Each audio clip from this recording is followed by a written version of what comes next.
नमस्कार, मी Kiran Palkar. Crime diary news channel मध्ये आपले स्वागत आहे. पाहूयात आजच्या ताज्या बातम्या.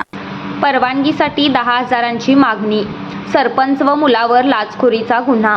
शिरोळ तालुक्यातील जैनापूर गावात ग्रामपंचायतीतील व्यवसाय परवानगीसाठी देण्यासाठी 10,000 रुपयांची लाच मागितल्याचा धक्कादायक प्रकार उघडकीस आला आहे.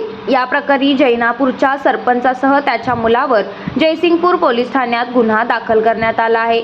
तक्रारदाराने आपल्या पत्नीच्या नावाने ग्रीन नेट शेडनेट व्यवसायासाठी ग्रामपंचायतीकडे परवानगी मागितली होती. मात्र ही परवानगी देण्यासाठी सरपंच संगीता रमेश कांबळे वय वर्ष 52 यांनी थेट 10,000 रुपयांची लाच मागितल्याचा आरोप आहे. याबाबत तक्रारदाराने लाचलुचपत प्रतिबंधक विभागाकडे धाव घेत तक्रार दाखल केली.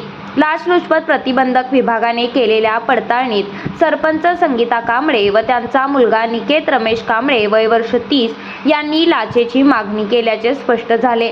सुरुवातीला 10,000 रुपयांची मागणी करून नंतर 9,000 रुपयांवर तडजोड केल्याचेही निष्पन्न झाले.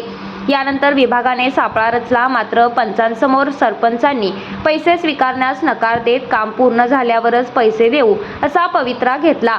तरीही लाच मागणीचा पुरावा मिळाल्याने दोघांविरुद्ध गुन्हा दाखल करण्यात आला आहे. ही कारवाई पोलीस उपअधीक्षक वैष्णवी पाटील, पोलीस निरीक्षक उज्ज्वला भडमकर, सुनील मोरे, सुधीर पाटील, संदीप पवार व महिला पोलीस संगीता गावडे यांच्या पथकाने केली. दरम्यान या घटनेमुळे ग्रामपंचायत प्रशासनावर प्रश्नचिन्ह निर्माण झाले असून नागरिकांमध्ये संतापाची लाट उसळली आहे. लाचखोरी विरोधात नागरिकांनी पुढे येऊन तक्रार कराव्यात असे आवाहन लाचलुचपत प्रतिबंधक विभागाने केले आहे. लाच द्या, परवानगी घ्या, ग्रामपंचायतीचा भ्रष्टाचार प्रकार उघड.